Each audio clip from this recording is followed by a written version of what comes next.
Because the topic is company culture, I'd like to ask you, were there any challenges for Prezi when suddenly you had to be absolutely remote and there was no personal connection?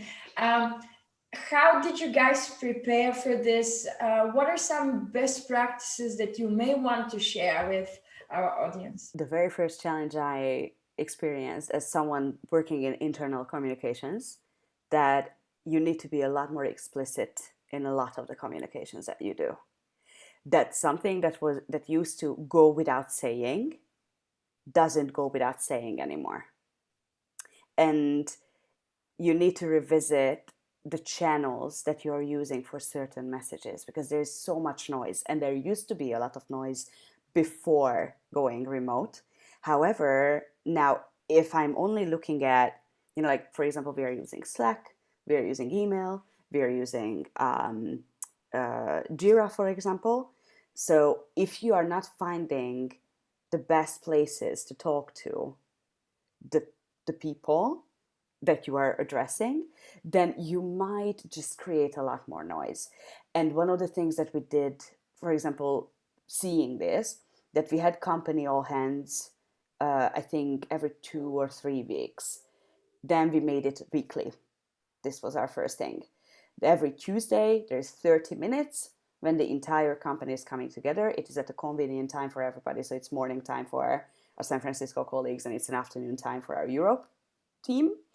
And there you hear about the most important updates that concern everybody. And it needed to be, put on a more frequent basis, because people needed to check in more often. Where are we going? What are we planning? What's the next project that's coming in? How are we playing the next quarter? I think in the previous setup, you would hear a lot at the water cooler conversations of that. And many more people would feel that they are involved in, just hearing about it. And this changed, because if you are not in a certain channel, if you are not at a certain, the honey post is not written on time, for example, then all of a sudden you feel like, what is happening? Why am I not hearing anything?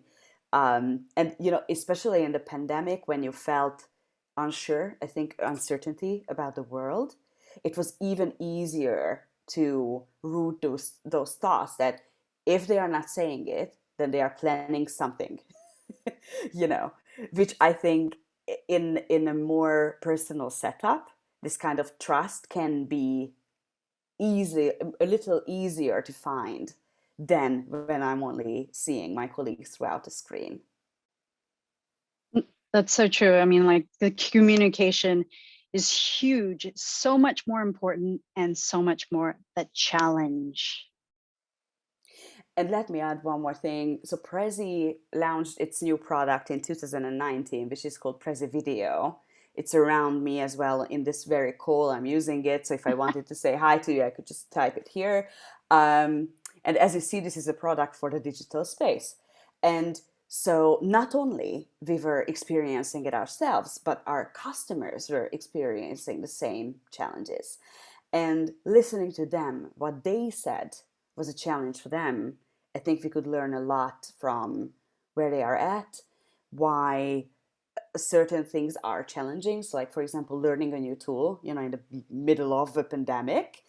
And also, I think a lot of them were sharing the same thoughts that I have been talking about: the trust question, the communication question. And I think the other thing that comes to my mind is, how do you remain authentic online? And this is why I really love, Susan, what you mentioned about humanizing. So as long as we are kind of letting people into our own spaces, and, by default, this is a very humble thing that you do. And I think if you use it wisely, even a communication or a company level communication, then it can go a very long way.